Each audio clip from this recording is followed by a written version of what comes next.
ทียบครับ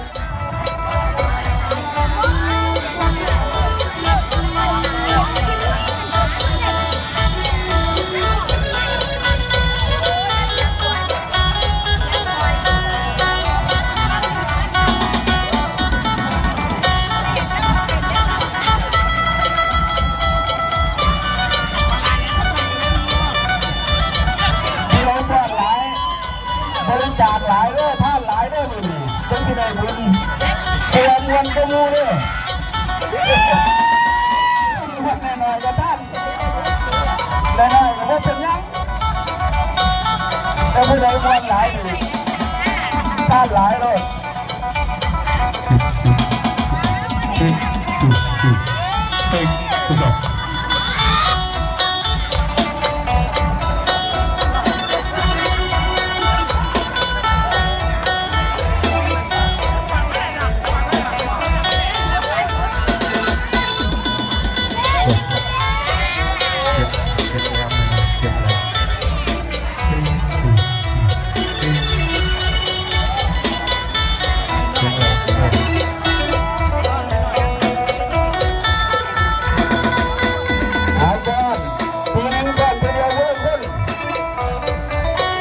ไปหัดเรื่องงานไงบัดเจ็บออกมาไปใกล้เพื่อนกัน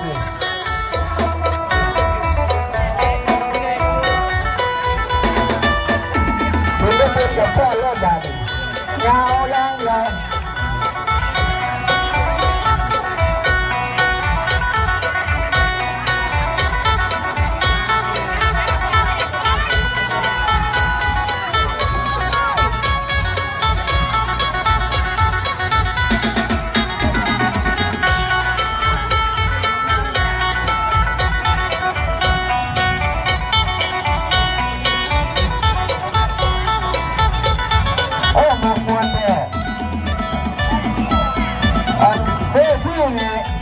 มอบรางวัลนี่บ่มีเด้อ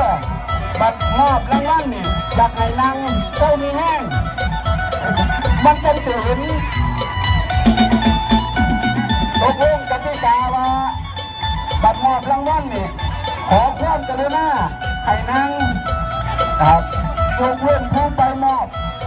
ครับตัวแทนนี่จำไว้มูละ1 ท่าน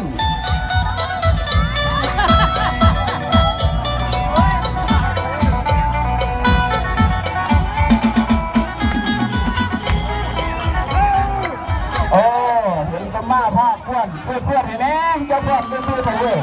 เอาไปเลย